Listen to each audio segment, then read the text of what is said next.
사무엘을 나실인으로 바치는 의식을 행한 다음에 엘가나가 자기 집 라마로 돌아갔다고 기록합니다. 한나만 올려보내지 않고 엘가나도 함께 이 나실인 서원 의식에 왔던 모양입니다. 그리고 나서 사무엘은 이제로부터는 제사장 엘리 앞에서 여호와를 섬겼다고 기록합니다.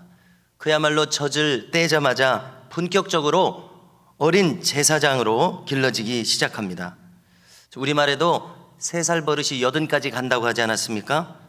그래서 사무엘은 어려서부터 예배자로 훈련받고 예배자가 되어서 그 예배자의 모습이 평생까지 갔을 것이라고 생각하게 됩니다. 저의 경우도 생각해 볼 때에 첫째 아이는 어려서부터 신앙훈련을 가지게 되지 않았습니까? 그래서 최근에 물어보니까 방언에 대해서 거부감이 없다고 이야기를 합니다. 자연스럽게 받아들이고 있는 것을 확인할 수 있었습니다. 어려서부터 체험하게 했기 때문에 그렇다고 믿는데요. 아이가 아동부였을 때는 제가 아동부를 담당하는 교육부서를 담당하는 교역자였기 때문에 아동부를 함께 데리고 가서 수련회 하면서 그런 것을 강조했었습니다. 아이들이 방언을 받도록 강조했었습니다. 우리가 피겨스케이팅이나 축구 같은 운동도 조기 교육이 중요하다고 하지 않습니까? 그리고 조기 교육을 받은 아이들이 두각을 나타내고 있습니다. 그런데 영적인 방면에서도 마찬가지인 것을 확인하게 됩니다. 작년에 성경 읽기를 했었습니다. 하경이, 하은이, 하나, 셋 다 읽었는지 모르겠습니다만은 아이들이 일독을 했었습니다. 얼마나 놀라운 일입니까? 정말 어려서부터 이 아이들이 성경을 일독한 것이 평생 그들이 말씀의 사람으로, 은혜의 사람으로 살도록 작용할 것으로 믿습니다. 저희 아이들 중에 둘째 아이가 상훈이 아닙니까? 엊그제 주일 저녁에 또 가정예배를 드리게 되었습니다. 그런데 놀라운 간증을 합니다. 자기가 요즘 어떤 일이 있었다고 얘기를 하는데 노숙자에게 2만 원을 줬다는 것입니다. 자기 용돈 중에서 2만 원을 줬습니다. 그리고 뿐만 아니라 주일에는 와서 11조에다가 자기 남은 용돈을 다 집어넣어가지고 헌금을 했다는 겁니다. 그래서 그 다음 이야기가 또 있습니다. 그런데 이제 그날 저녁 8일날 주일 저녁에 오후에 본가와 외가를 갔습니다. 친할아버지 외할아버지께서 모두 용돈을 5만 원씩 6만 원씩 액수가 맞는지 모르겠습니다. 이렇게 주셔서 자기가 이렇게 노숙자에게 또 헌금으로 드렸던 것보다 더 많은 돈을 가지게 되었다고 이야기를 하는 것입니다. 참 특이한 경험을 했다고 이야기를 하는 것입니다. 평소에 저는 아이가 이제 17살이 되었습니다. 벌써 이 아이가 신앙체험을 가지면 좋을 텐데 하고 마음만 가질 뿐입니다. 소망만 가질 뿐입니다. 왜냐하면 24시간 아이하고 붙어 있을 수 없지 않습니까? 학교 가는 시간에 아이하고 붙어 있을 수 없습니다. 다른 아이들하고도 마찬가지입니다. 또 교회에 맡겨진 이러한 입장이기 때문에 아이들을 붙어서 다닐 수가 없습니다. 그저 소망만 할 뿐입니다. 여러분들 요셉도 보니까 17세에 그의 평생을 좌우할 꿈을 받았습니다. 볕단이 11볕단이 자기에게 절을 합니다. 해와 달과 별들이 자기에게 절을 합니다. 이 꿈은 그의 평생과 이스라엘 민족을 좌우할 엄청난 꿈이었습니다. 어려서부터 이런 경험을 했습니다. 우리 아이에게도 이런 신앙 경험을 주시면 얼마나 좋을까 답답한 마음으로 소망할 뿐이었습니다. 그런데 하나님께서 불쌍히 여기셔서 그 염려하는 마음을 하나님께서는 기도로 받으셔서 이러한 역사를 일으켜 주셨다는 생각을 하게 되기 때문에 또 이렇게 노심초사를 합니다. 또 그 아이들 잘 됐다고 이야기하시는구나. 그런데 두려워하지 않고 말하는 이유는 하나님이 하셨기 때문에, 하나님이 하셨다는 생각이 들기 때문에 이렇게 말씀을 드리게 됩니다. 실로 성도 여러분, 우리가 하나님께 구하는 자가 될 때에 하나님께서는 우리의 마음을 헤아리셔서 우리에게 더 좋게 행하시는 자비로우신 하나님이신 줄로 믿습니다. 그런데 오늘 말씀을 보니까 안타까운 장면이 나옵니다. 정작 제사장 엘리의 자식들은 행실이 나빴다고 기록합니다. 그들은 하나님을 알지 못하는 자들로 자라났다고 기록합니다. 우리가 3년 반 동안이나 제자였던 가룟 유다를 봐도 마찬가지였습니다. 또 조금 일찍 언급하게 됩니다마는 놀랍게도 사무엘의 자식들도 정작 바른 길을 가지 못한 것을 찾아보게 됩니다. 나중에 사무엘상 8장을 보게 되면 이익을 따라 뇌물을 받고 판결하는 타락한 사사들이 되고 말았습니다.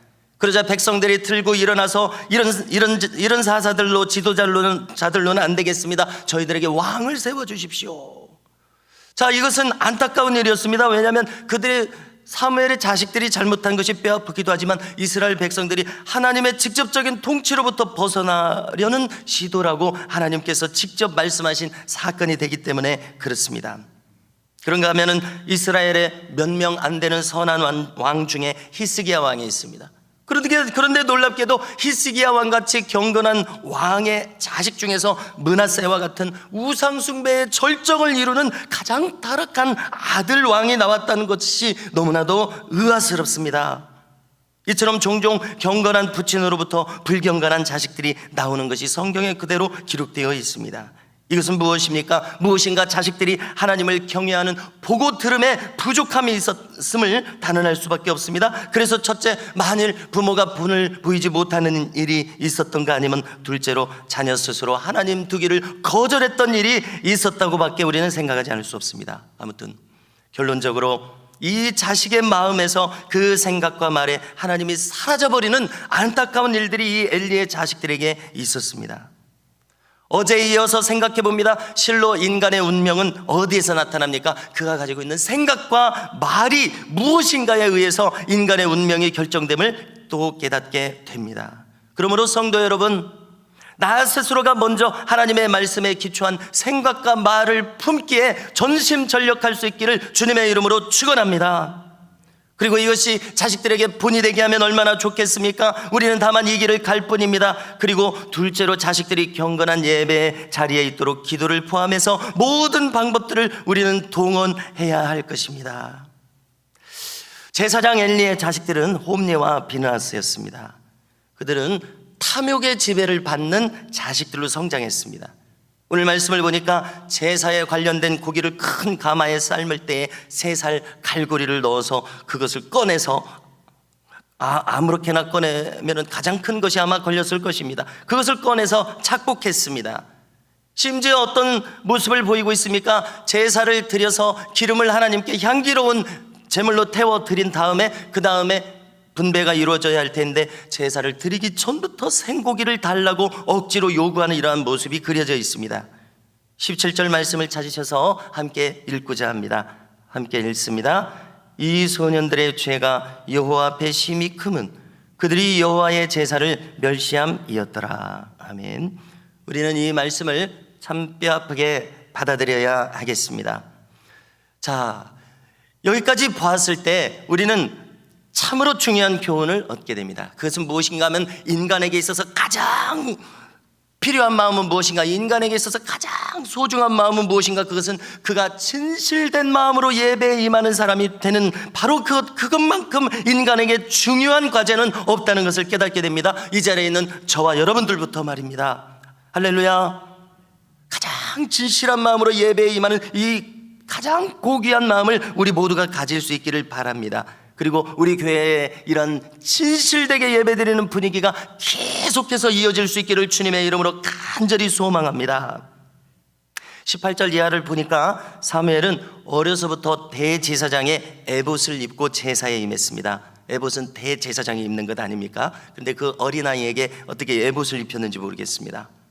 그리고 부모님들은 매년 그에게 갈 때에 제사장의 겉옷은 파란색 옷 같습니다. 겉옷을 만들어 주었다고 기록합니다. 그의 부르심이 유지되고 심화되도록 부모는 지속적으로 마음을 쓰고 있었습니다.